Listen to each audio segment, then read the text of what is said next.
Why most chronic health problems are autoimmune in nature, meaning they may show an autoimmune response even before any autoimmune disease. So just a little background on myself. I've been in practice since 1983, 35 years, thousands and thousands of hours of continuing education. We've seen patients from 18 different states in the last 2 years that have came exclusively to Paducah for our care. My wife Debbie and I have 7 children, 17 grandchildren, and our first great-grandson is due in November. I have a trademark for our assessment model called HIDDEN: hormonal balance, immune strength, detoxification efficiency, and neurological connection, because I saw a need. I saw docs doing a great job addressing hormones or immune issues or detox pathways, but not addressing the neurological connection, how our nervous system interacts with our environment, and that's a key part to making all those others work together. In fact, each of these steps works together, and that's our trademarked process. Now, life calls us to our calling, which is why we do what we do at Winter's Wellness Center. And life is calling you to a better health. And so we hope that you will want to work with us or somebody like us in your area. Now, I first got into autoimmune care because I was just crazy enough to answer a phone call from another chiropractor's mom. And Dr. Tom was laying in the hospital, Lourdes Hospital here in Paducah, Kentucky, totally paralyzed with an autoimmune attack on his muscles called polymyositis is what the medical diagnosis was. They were doing a great job with him there in the hospital, but he needed some other types of care to help him fully heal and recover, and I answered the call. And so we started advising him some while he was in the hospital. As he got out of the hospital, we went to his house 3 or 4 nights a week, and then he got his wheelchair in a bus, a transportation bus, brought it to our office, and we helped him get healthier and healthier and healthier. And this was his picture a few years later. On top, to the top of the right, was his picture, hard to point like that, was his picture when he went back to practice in California 9 months later after we worked with him. He'd been told he probably would never walk again. But we learned a lot from working with Dr. Tom. He taught me a lot, I taught him a lot, but life calls you to your calling, and that's how I developed this calling of working with people with autoimmune illnesses. Then 3 years later, Megan started at our front desk, and after about a month, she started complaining about her eyes. I said, you better go get them checked. She went to the optometrist. He or she happened to know the retinal specialist and called them in, who was on their way home. They examined her, diagnosed her with an autoimmune attack on her retinas, and within 3 days she was legally blind. And so we worked with her. As soon as she got a break from the steroids, we did immune testing with her, found out her vitamin D was low. We did testing on the immune messengers called cytokines, found out that pointed to her gut, started testing her gut, found a parasite, found gluten intolerance, and etc. Megan went on to work for us for 5 years and recovered her eyesight, and she's very active in Florida today, where she and her husband live, and enjoying life. But again, that was somebody that was right there needing help, and we had to figure out how to help them. So life calls you to your calling. So this is part of my calling. Now, anytime we have a chronic condition, it's because breakdown is going to be greater than repair in the body. So our body is breaking down faster than it's repairing. And so that's one of the most common reasons for chronic condition. And one of the most common reasons for that increased breakdown is where the immune system is no longer just dealing with threats in our environment, but it's actually seeing ourselves as the enemy and attacking us, an autoimmune response. So autoimmune responses can occur anytime the immune system gets stressed. They can occur long before autoimmune diseases and don't need to progress to an actual autoimmune disease necessarily if they're caught early enough and dealt with early enough. So our immune system and our brain must dance together. So they do this dance, and they have to be on the same page, coordinated together to deal with these threats to our environment, because every stressor externally that we have either reacts first through our immune system or through our nervous system, our brain and nervous system. It doesn't react first through the hormones. The hormones are secondary messengers. And so often these autoimmune responses occur long before we have positive antibody tests or other indicators of autoimmune disease. And I'm doing this presentation here for you just after doing a live talk. I move so much in a live talk that I don't try to record because I'm all over the place expressing what I believe in my passion with my body. Now, if you have an autoimmune disease, the traditional model gives you this impression, whether they say it literally or not, it's often implied that it's just the luck of the draw. You've got the bad genes causing autoimmunity, your immune system is stupid, and you can't really do anything about it. Now, the very best that can occur from that is symptom control while the underlying damage is still occurring. If we take that into our brain and believe that and function that way. Now, we used to think that it took one gene, one genetic marker, one gene coded for one protein, which led to one cellular behavior. But when the Human Genome Project occurred, we found out that there's about 25,000 different genes and approximately 100,000 different proteins, and so one gene can encode for multiple different proteins. There's not enough genes to make every protein that happens in our body. So in the updated model, it's an epigenetic model, which literally means beyond the gene. And it relates to trauma, thoughts, and toxins. When I say toxins, I'm also referring to infections and foods and things like that. Environmental stresses, but it's easy to remember 3 T's, trauma, thoughts, and toxins. They're primary in determining how our DNA will be interpreted, translated, and expressed.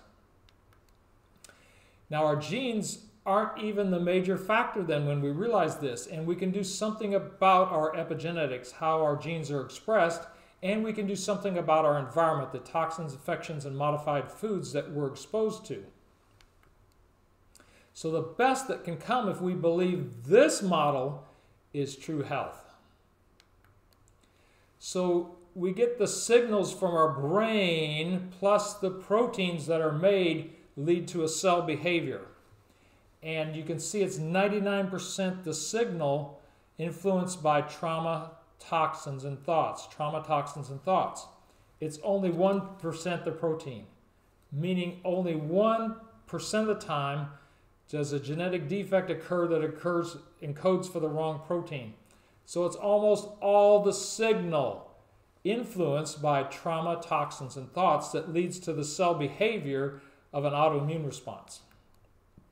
So it's 99% the immune stress and the brain stress that leads to the inflammatory fire of autoimmunity. It's only 1% the genetics. So don't believe because you have certain genes you're doomed. I have genes for celiac disease. That doesn't mean I'm expressing them, but I keep myself off of gluten because I know that's the epigenetic way to deal with it.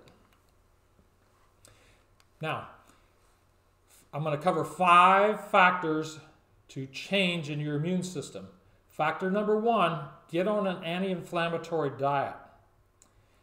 Get on a diet that's low in grains and sugars so that this cell membrane up here, which is made up of 2 layers of fats, can be healthy, and that the receptor sites there that sit on the cell membrane are free and flexible for the hormones to dock into. And so foods that are inflammatory are refined grains, refined sugars. Grains quickly turn into sugars, trans fats, poor quality fats, omega-6 fats for the most part. Foods that help and fight inflammation are low-carb veggies, our low-carb fruits, our good quality meats, and vegetables, leafy greens, good healthy fats, and we'll cover more in handouts or other videos with you about good quality fats. But we want to get on an anti-inflammatory diet. That's change number 1 to make. Change number 2 is get your vitamin D up. You want to get it up higher than most people walking around. You want to get it up to 60 to 90 in the lab numbers so that your immune system is strong, because our immune system works on this teeter-totter, and this teeter-totter tips easily if the foundation of vitamin D isn't solid. And so vitamin D gives us a solidity to our immune responses and keeps everything tight and working good. So we need our vitamin D up. That's a huge factor. Now, when our vitamin D is not up, our immune system can go out of balance one way or the other. And without going into great detail, that can be a balance between natural killer cells and B cells, or Th1, Th2 are the terms you may hear sometimes.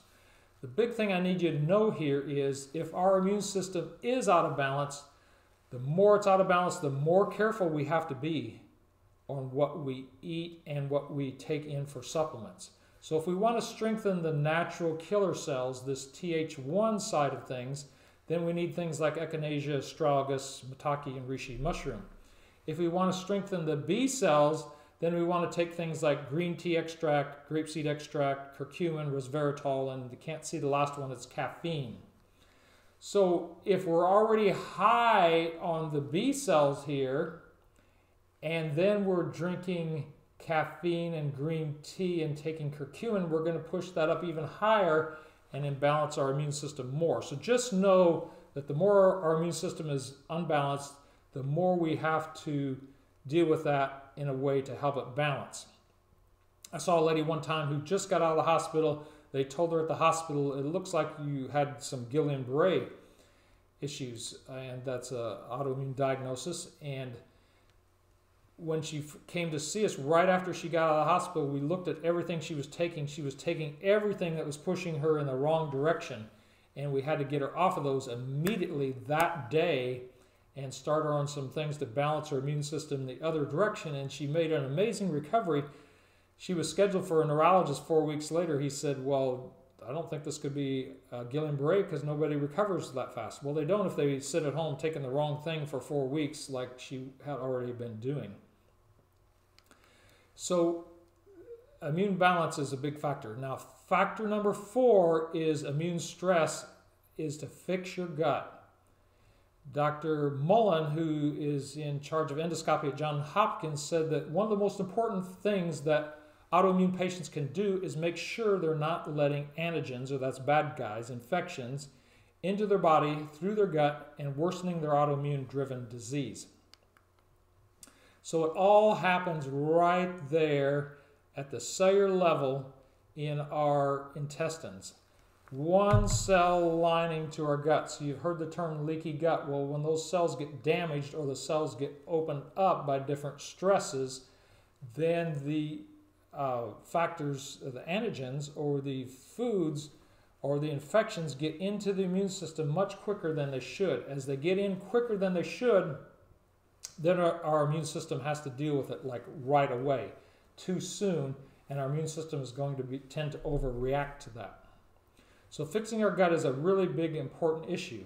Now, one of the ways that we fix our gut, but first I want to mention that once we have a leaky gut, we also have a leaky brain, meaning the same protein that opens up the one cell lining in our intestines opens up that lining that's protecting our blood vessels and keeping toxins and infections out of our brain. And so we go from a leaky gut, we can go to a leaky brain. And that means autoimmune-driven disease in the brain and contributing to dementias.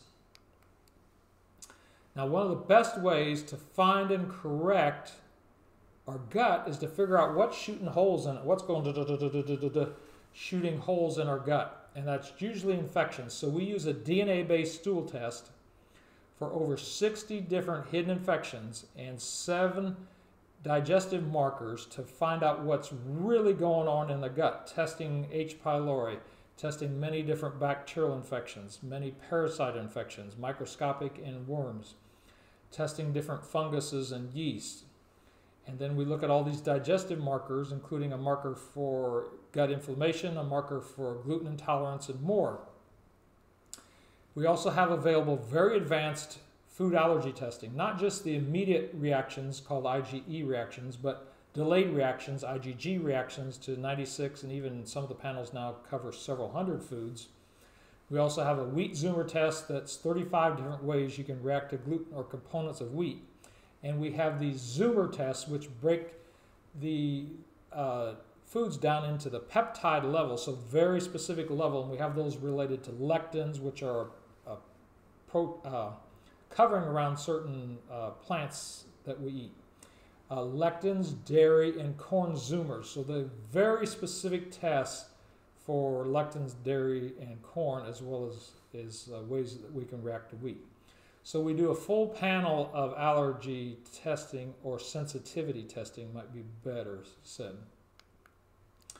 Now this is, I'll sprinkle in a few stories here. This is a lady, 2016, she had weighed 181 pounds, which is too much for her. She had fatigue, joint pain, thyroid nodules, elevated thyroid antibodies.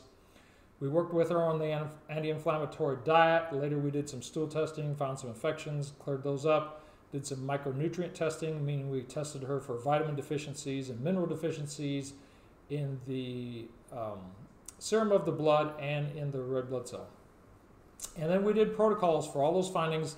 Later on, we added in something called QNRT, which is a way that we reset the brain to trauma. By February 2018, she was full of energy. She was 161 pounds, so she lost 20 pounds, which at 161 was a great weight for her. She had no joint pain, and said if she hadn't went this route, she'd still be suffering. Now, another lady was on Plaquenil and methotrexate, so some pretty heavy-duty immune drugs for rheumatoid arthritis. It was recommended that she go on Humira. And with her husband's particular insurance plan, that was going to be $2,000 a month for her, so she really wanted to think about that. So when we started working with her, we found a Lyme infection. We started working on that, cleared that up, H. pylori, and this is over months and months.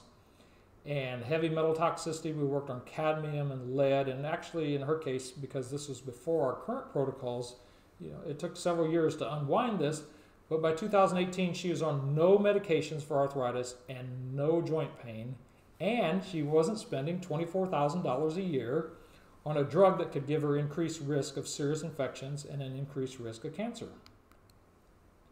Step number 5 for our immune system is find the primary antigen, the primary bad guy driving the autoimmune process, and eliminate that. And we'll cover how we do that. So with hundreds of potential bacteria, virus, molds, yeast, foods, and toxins, how can we find that major player, that one infection or toxin that's going to be like the head pin in bowling and allow us to get a strike, allow us to really change your health? How can we hit that head pin? Should we run $10,000 worth of labs, or maybe $50,000 worth of labs? Should we spend the next 10 years pursuing that? Should we just guess and hope for the best? Well, there's another way. And while most chiropractors only find nerve interference in the spine, we're also trained to find nerve interference in the brain. So how about we let the brain show us, because the brain and immune system have to dance together.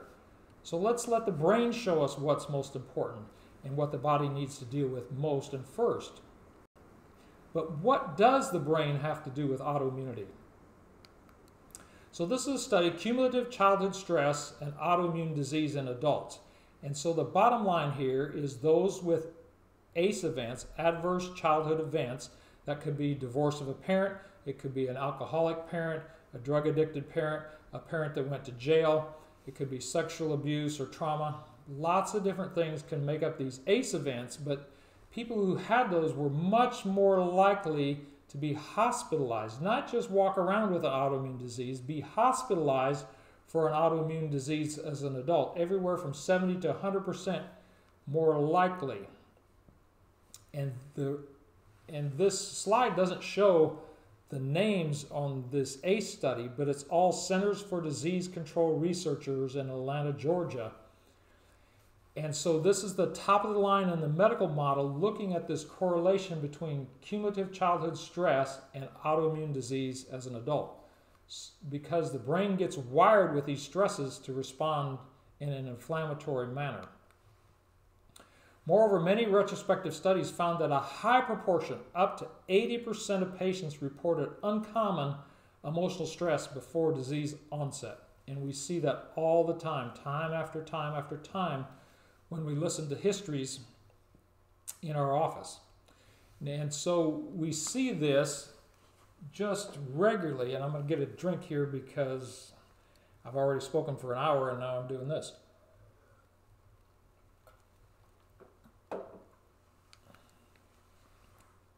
So a brain has a lot to do with autoimmune responses.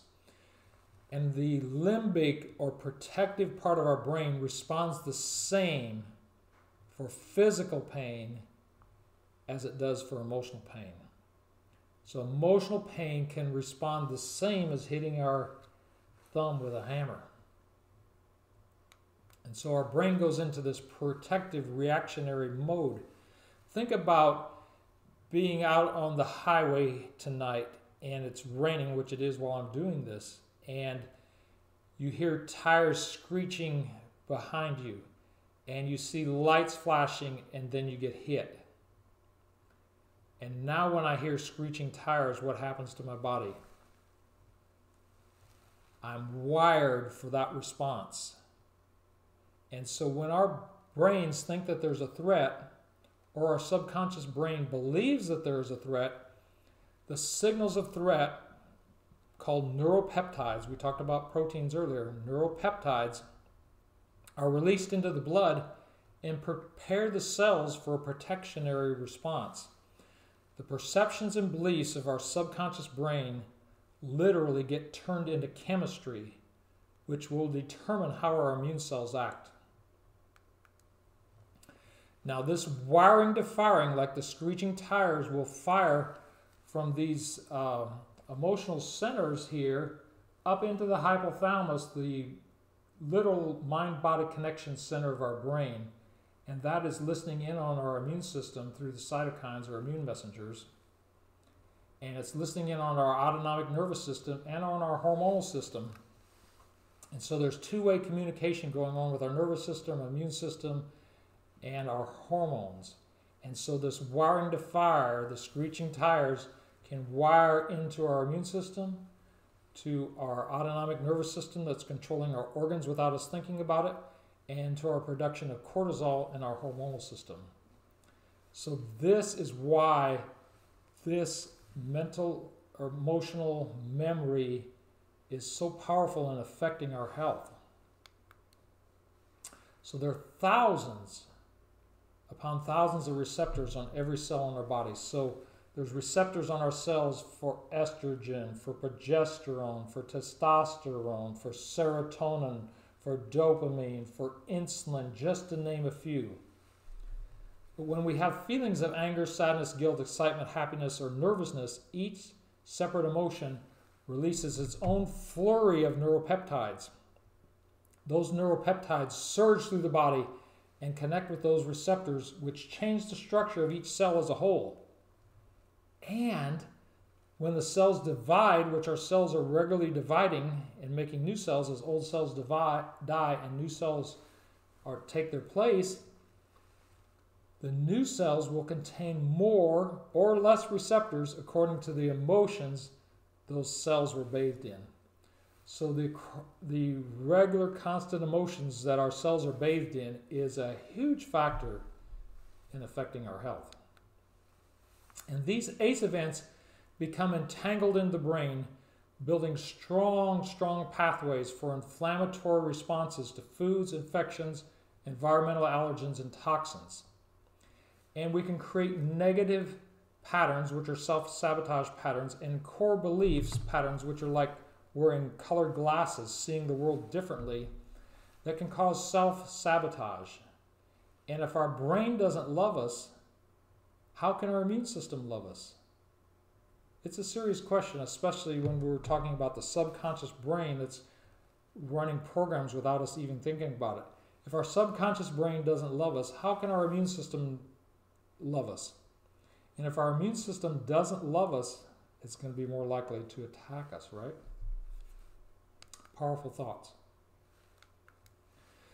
So when an autoimmune response is occurring, we will see something going on in the brain. We will observe the person's posture and how they react when their eyes are closed. And we'll do a functional test, and I can't be specific for the video purposes of describing that. We'll do a functional test and then see how the nervous system responds. So we're literally standing in front of the person, observing how the brain reacts, and that tells us if the brain is in an overwhelmed state. If it is in that overwhelmed state, we check several reflex points related to those core drivers and negative patterns, and if those don't show, then we do a specific visual stimulation of the brain, left and right, and then once we stimulate the brain, reflex points will come on display if the person's in an autoimmune state. And those reflex points show us the window into the brain. They show us the dance that the immune system and brain are trying to do but are having difficulty with. And these points frequently have a very solid correlation to the patient's history or prior lab findings. It's amazing. It's really stunning. And so the doc that developed this did a phenomenal job of documenting this, and the correlation is stunning. And so these are the things we're looking at.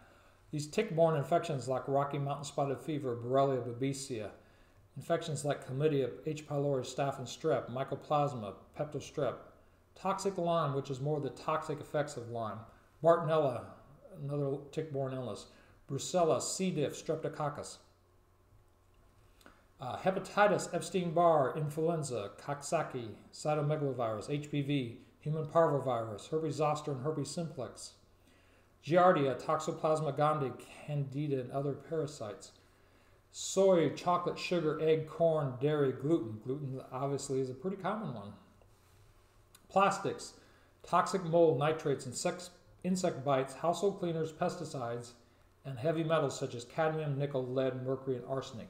And so these are the things that we can pick up on and find out what's the target for the body, what's the target for the immune system where the dance is not occurring, and what's the priority where we can be like bowling and hit that head pin and knock a strike for your health and get rid of that bad guy that's causing all the problem. Because remember, immune step number 5 was to find the bad guy, the main bad guy, and knock him out. And each immune stress has a specific set of characteristics or stresses that often occurred in the person's life in the brain. And so I'll give you one example of that. I can't give you a lot of examples. I've got all the information, but it's proprietary. So we're going to give you one example. That's the Epstein-Barr virus. So 95% of our population has been exposed to it. But why do some people have trouble getting rid of it?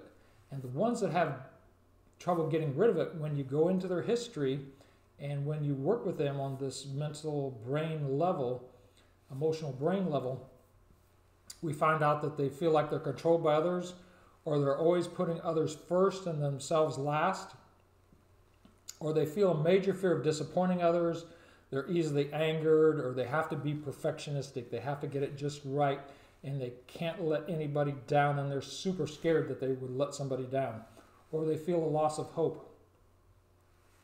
Let me ask you this.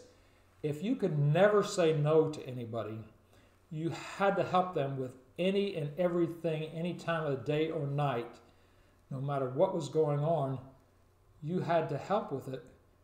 You couldn't say no. That'd be pretty fatiguing, right? You'd almost kill yourself doing that. So your body gives you fatigue, so you don't kill yourself doing everything for everybody else. Now, in a healthy brain, we can decide what we want to do for somebody else and not. But a person with a locked brain, they can't decide. They just got to do it. They'll kill themselves. And so they're better off having fatigue so that they don't kill themselves, overextending themselves with everybody. So it's an interesting thing how this all works. Gluten, for example, relates to holding things together. In foods, it holds things together, but when we go into the brain stresses, it's often periods of our life where we had a stress where we were trying to hold it together. We were trying to hold the family together, or something that just is overwhelming to hold together. So it's pretty interesting how all this works. Now, this is a lady who was catching every infection going around. She was missing a lot of work. She was going home from work and going straight to the couch.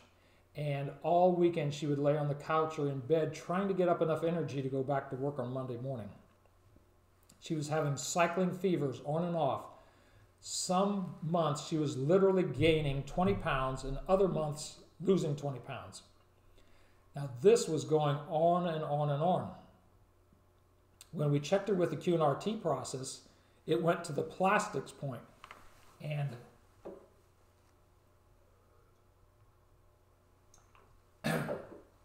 it went to the plastics point, and that was the first person, because we were still fairly new in the Q&RT model of autoimmunity, and it was the first person that showed up plastics. Well, I got to questioning her and about her diet and things like that. She was literally putting things in the microwave in plastic containers and then heating those in the microwave, which greatly increases the plastics that you're exposed to and just drills them into your food, so to speak. And then I asked her about where she worked, and she was literally working in a chemical facility that manufactured plastics. And you know what? We did 10 resets on the brain stresses that relate to plastics that were dancing or trying to dance with dealing with plastics. We reset the brain with those. When I say reset the brain, meaning we brought those traumas up to the screen just like a computer, and then we gave the brain some stimulation so that it could reset the pathways and clear out that wiring to fire. Remember I talked about wired to fire, like screeching tires and lights and making you do this? That kind of response in the subconscious brain, we cleared that out. We did 10 resets related to that, and we did 3 different nutrition protocols related to detoxifying plastics. Give her things like cruciferous vegetables and liver support products. And now her immune system is strong, her fevers are gone, her weight is constant, and she has energy. She tells us every time all the different things that she's doing, both in the evening and weekends, and she's very active and very much enjoying life. But how would I have figured out plastics? I could have done the $10,000 worth of tests to figure out plastics, and then I still wouldn't know what the priority was. And so the Q&RT process has for us been amazing that way in helping people. Now, the rest of our nervous system has a lot to do with things as well, our autonomic nervous system. And we measure that with heart rate variability. And I'm going to grab my poster here because I've got it very close. And we'll see if we can make this chart show here, and we can. So this is our autonomic nervous system. It's controlling our organs without us thinking about it. We measure that with a test called heart rate variability. So there's a couple of sensors or clamps that go on your wrist, and it measures the timing between the beats of your heart. We're looking at the sympathetic nervous system, which fires in and here and speeds our heart in the yellow, and the vagus nerve, which comes down from the base of the brain and slows our heart. And that vagus nerve is a big, big deal in autoimmunity. And so we're looking for that balance and how we can help a person with that. So when we're in fight or flight, the thymus gland, which is right behind our sternum here, it has a job to do. That job is called central tolerance in terms of autoimmunity. And central tolerance means that my immune system is deciding which cells are just reacting to the environment and which cells are reacting to me. And it wants to get rid of those that are reacting to me and clear those out. That's what the thymus should do if it's working right. But if that sympathetic nervous system, that fight or flight nervous system, is overactive, it can't do that job properly. And the counter to that being overactive is our vagus nerve. And our vagus nerve can be reset without needing a implantable nerve stimulator, which is what they're doing with many rheumatoid arthritis patients nowadays. probably insurance is spending $50,000 to $100,000 on getting that stimulator implanted into their neck to stimulate their vagus nerve. We do an exercise called the hummingbird exercise, and when I do this talk live, I actually demonstrate it, and I'm not going to try to do that in this setup, but watch our video on the hummingbird exercise for accelerated healing. That stimulates the vagus nerve and helps calm our immune system. So what they're finding is when that vagus nerve is properly activated, there are less inflammatory markers and there's less pain. So the vagus nerve is a big thing with our immune system. Now, the left and right brain balance is a big thing too, because in general, the left side of our brain tells our immune system to activate, and the right side of our brain tells our immune system to shut down or stop. When our brain is unbalanced, we will see that in terms of posture. And I'm going to have difficulty showing you here, but one shoulder will be rolled in and one toe will be out.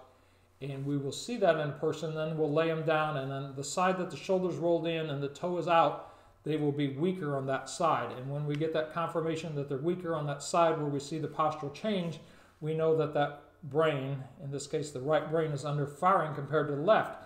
If my right brain is under firing, my immune system can't get the message to shut down. And so left and right brain balance is very important. So as I mentioned previously, most chiropractors are trained, and all really, to find nerve interference in the spine, but we are additionally trained to find nerve interference in the brain. So this left-right brain imbalance definitely relates to autoimmunity.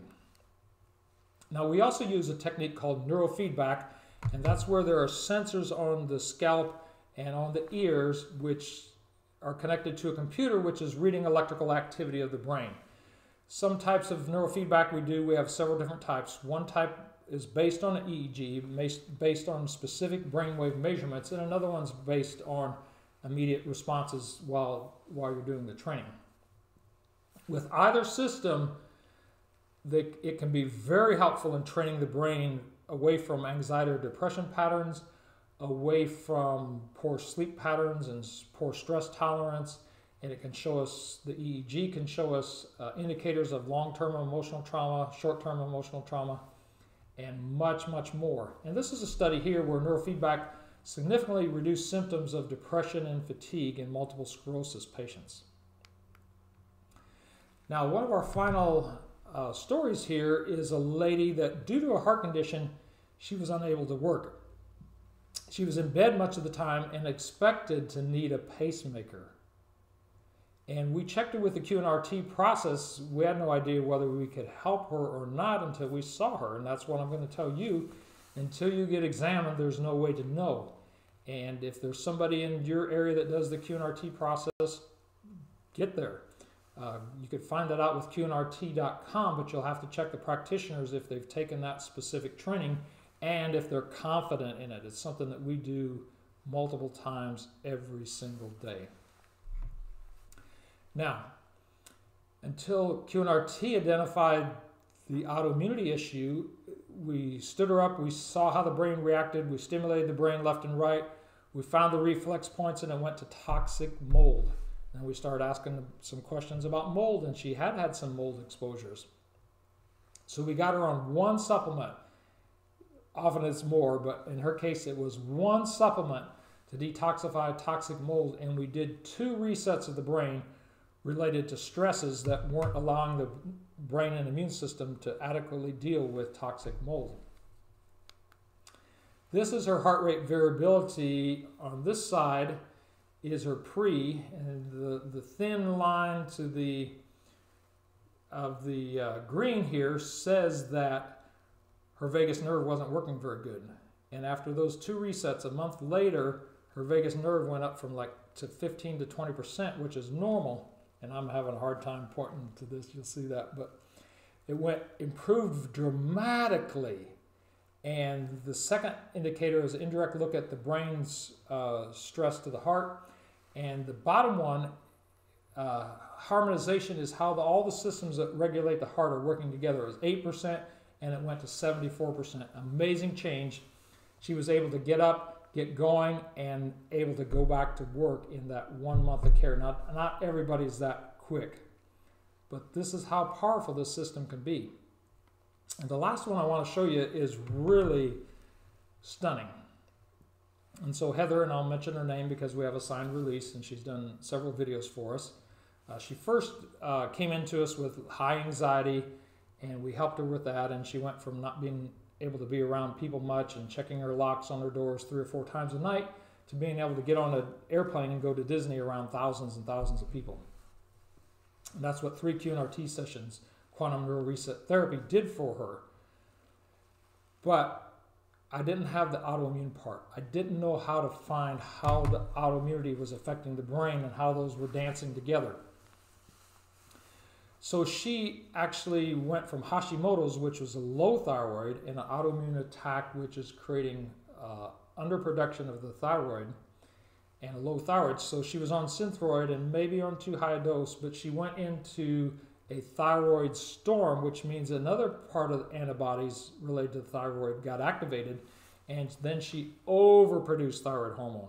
And then she got really sick really quick and literally had to be carried into the hospital because she couldn't walk, her muscles wouldn't work right, her heart rate was super fast, and losing weight and things like that. So she had what's called a thyroid storm, and so she was diagnosed with Graves' disease, which is the hyperthyroid from autoimmune response and autoimmune disease. But at that time, we had the QNRT process, and we checked her, and it went to the point for Epstein-Barr virus, and we started working on that with series therapy, which is homeopathic dilutions, 10 in a box that we take every 3 days, and they go go in strength from 1 to 10, and then down from 10 to 1, and that helped reset her as we cleared the brain traumas and stresses. And after she was done that, a 2-month process, she went to normal lab work and no longer needed any thyroid medication. She is now over 12 months. I just recently checked her labs, and they are still normal with no thyroid medication. Remember, she was on Synthroid for years, and then she was on hyperthyroid medication. Now she's on none. And we're not saying that can happen with every thyroid patient, but this made an amazing difference in her life. And if you're in our autoimmune group, which is Drugless Support for Autoimmunity on Facebook, she'll tell you. You could ask her. You can ask her anything about it. She'll tell you about it. Made a huge change in her life. And no thyroid medication and normal thyroid labs. And I'm not hearing that from any other docs around the country, really. So this QNRT process, while it looks a little different, can make an amazing change, because again, the brain and the immune system have to dance together. They have to work together, and when we have these traumas that affect our brain, then the brain can't dance with the immune system, and it can't see the targets that need to be dealt with. And when we clear the brain and the immune system can be on the same page and can see the same target and deal with it. So what do you do now? If this makes sense for you, you've got to get checked. You've got to get checked by me, or you've got to get checked by somebody else. But know that insurance is not going to cover a lot because it's not a traditional treatment. But an exam will tell us if we can help you. An exam will tell us what's going on. And in our personal office, our first exam, we're going to do a very thorough history, and the history is a number of pages, and it goes over that hormones, immune, detox, and neurological health. Remember that hidden factor that I have the trademark on? That's what we're going to ask you a bunch of questions about. Then we're going to check that heart rate variability to see how your autonomic nervous system is doing and areas that we can help that. And then you're going to have a personal consultation with me. And then we are going to assess the left and right brain balance. Remember I talked about how if the right brain's under firing, it can't tell the immune system to shut down. We're going to assess that. We're going to test brain lobes, which are going to give us an idea of how much stress the brain is under from this trauma point of view. Then we're going to test motor, sensory, and cranial nerves, including the vagus nerve. And we're going to test associated organ reflex points to see if there's any kind of metabolic stress going on. Then you'll come back and see us for a second visit, and that's where we'll talk about what's going on, how we can help, what care is needed, how much it'll cost, and so forth. And then you weren't made to merely survive, you were made to thrive. I love that song about thriving. You weren't made to survive, you were made to thrive. And I believe that God has a bigger picture for you in being healthier, and what I've shared with you tonight could just be that factor. So some of you may live close listening to this, some of you may live far away, but remember, we've seen patients from 18 states. So we know how to create a care plan for people that come in to see us for a week or 2 weeks or a month or whatever it is, and get them on track so that they can go home and heal. And be sure you're a member of our Facebook group, Drugless Support for Autoimmunity. We also have one called Hope for Hashimoto's. It's not near as active as the regular Drugless Support for Autoimmunity. We have a page, Sick and Tired of Fit and Fabulous. We cover a lot of diet things there. Preventing Brain Decline, that's for those of us that are interested in preventing dementia. And then Drugless Solution for Kids' Brain Health, and that's for parents of kids that want their brain to be as healthy as possible. So if you're interested in these things, give us a call, like us on Facebook. We have a YouTube channel, Winters Wellness Center on Winters Wellness Center Chiropractic Redefined on YouTube, and I've got 350 videos there. You can see virtually everything we do. And so check us out there on YouTube, like us on Facebook, follow our posts, watch our videos, get in our groups, and learn how you can be healthier. And if we have a chance to help you, I would love to do that. I'm Dr. Michael Winters, Winters Wellness, Chiropractic Redefined.